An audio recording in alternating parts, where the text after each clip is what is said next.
everyone, my name is Ashley and our group is focusing on the topic of decimals and my subtopic is the relationship to common fractions. So decimals represent a fraction whose denominator is a power of 10 and whose numerator is expressed by figures placed to the right of a decimal point. It is recommended that decimals be introduced to students in years 4 and 5, concentrating on concepts and skills and then developing operations with decimals in year 6 and beyond. That's according to the Australian curriculum.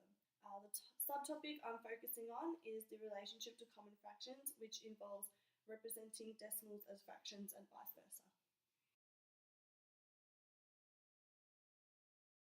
Whilst fractions are introduced to students in as early as year 1, decimals are not taught until the later years. In year 4, the students begin to recognise that the place value system can be extended to both tenths and hundredths. According to Oswald, they begin to start making connections between fractions and decimal notation. It is important for students to make this connection between decimal and fractions as to understand that parts of numbers can be represented in both forms. So before introducing the idea of the tenths place, students should already know about tenths from their study on fractions. They should know that partitioning a unit into tenths results in 10 equal parts. They need to understand that the numbers written to the right of the decimal point represent parts of a whole.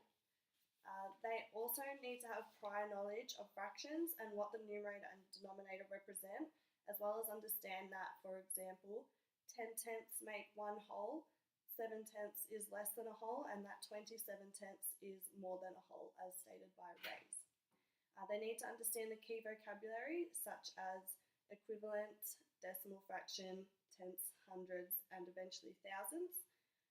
Students also need to have an understanding of place value, including those to the right of the decimal point, and that could be achieved through the use of a place value chart.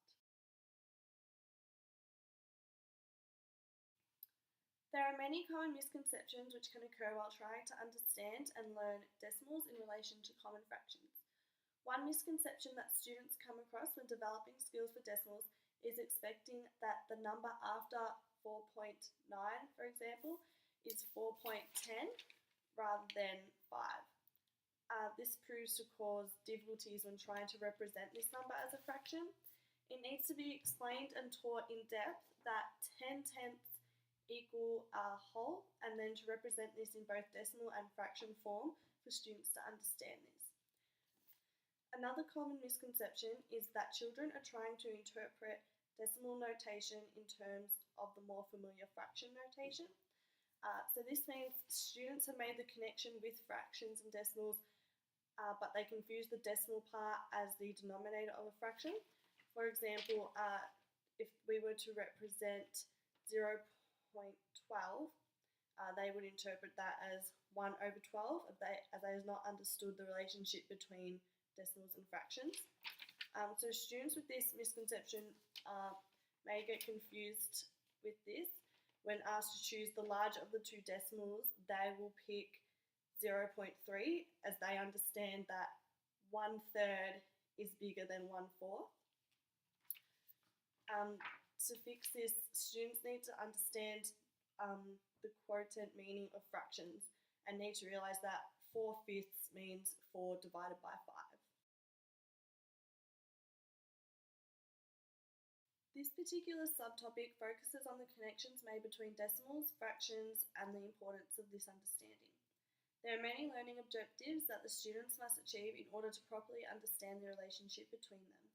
The main learning objectives for this subtopic is for students to be able to write fractions as decimals, write decimals as fractions, and to understand the equivalence between them.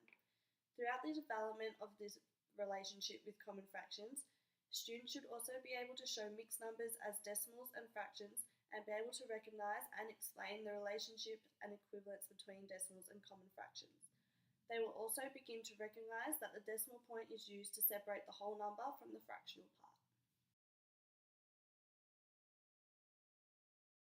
The learning activity I created is focused at a year 4 level as it is primarily based on the understanding of the tenths place. It is said that before introducing the hundreds, we need to make certain that students have made all 3 connections, so model, symbol, and word. Okay, so this is my activity. As you can see, we have 4 sections: the written number, the decimal, the fraction, and the model. So the first row, for example, has 2/10 written as a word and 2 out of 10 shown as a model. So students are required to fill in the remaining areas in the top section. For example, that would be decimal and fraction. So 0.2 and 2/10. This activity allows students to represent the same number in 4 different ways, which will provide them with a broader idea of the relationship between decimals and fractions.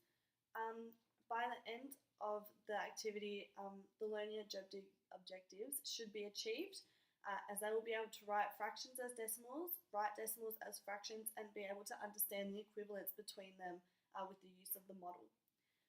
A lesson which could be conducted in the future to elaborate on what we've learned in this lesson could be to use a similar activity and introduce the hundredths place value. So in this, the model section could be made as a table of 10 times 10, which could represent the hundredths. And that way students could be asked to show, for example, 23 hundredths and shade in that table, as well as write it as a fraction and a decimal.